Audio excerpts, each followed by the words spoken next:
Valtio sekä valtaa käyttävät tahot, kuten kansanedustuslaitos, hallitus, kaupunginvaltuustot, virastot, johtokunnat sekä ylivaltiolliset suhteet ja sopimukset lakkautetaan.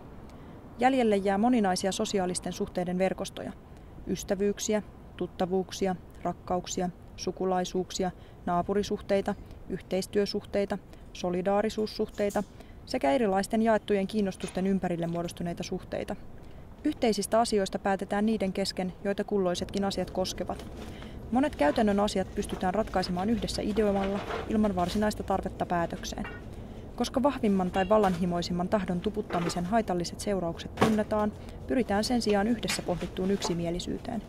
Yksilöllisyyttä, luovuutta ja oma-aloitteisuutta kunnioitetaan, sillä kukaan ei halua viettää koko elämäänsä päätöksenteossa. Työ instituutiona lakkautetaan ja näin katoaa myös työttömyys.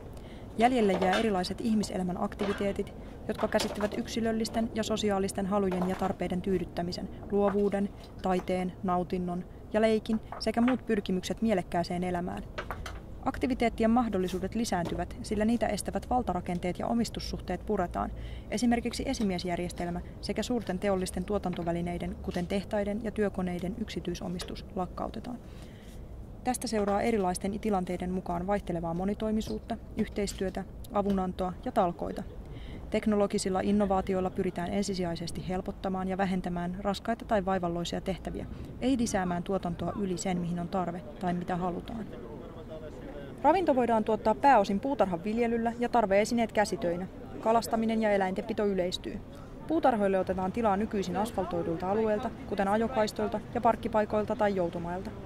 Myös katoilla ja sisäpihoilla voidaan kasvattaa ravintoa ja muita kasveja. Puutarhan viljely lisää elinpiirin yleistä viihtyvyyttä, sillä sen lisäksi, että puutarha on erityisen tehokas ravinnontuotannon muoto, on se omiaan myös kaikenlaisen virkistyskäyttöön. Toritoimintaa lisätään pääpainona lähialueen elintarvikkeet, käsityöt ja muut raaka-aineet. Kaupankäynnin sijaan siirrytään vastikkeettomaan talouteen, joka perustuu jakamiseen ja lahjoittamiseen. Tämä kiteytyy ajatukseen jokaiselle halunsa mukaan. Koska rahaa ei tarvita vaihdon välineenä, yhdessä olemisesta, avunannosta ja sosiaalisista suhteista tulee elämän mielekkyyden kannalta paljon työntekoa keskeisempiä. Tämä käytännössä tarkoittaa alati lisääntyvää vapaa-aikaa, harrastuksia, kulttuuria ja entistä parempia juhlia, joissa sosiaalisia suhteita syvennetään ja uusia syntyy.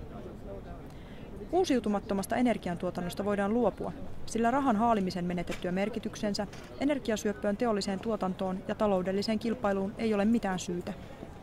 Jokainen talo tai naapurusto voi järjestää oman energiantuotantonsa yhteisvastuullisesti, käyttäen paikallista luonnonenergiaa, tuulta, aurinkoa, puuta, biokaasua, vesivoimaa ja niin edelleen. Maata, metsää, ilmaa, vettä tai muita luonnonvaroja ja välttämättömyyksiä ei voi kukaan omistaa, vaan ne ovat yhteisessä tai yhdessä sovitussa käytössä. Useiden ihmisten asuttamat sekä julkiset rakennukset, kuten myös yleinen infrastruktuuri sekä viljelysmaat ja tehtaat siirtyy niin ikään käyttäjiensä hallintaan.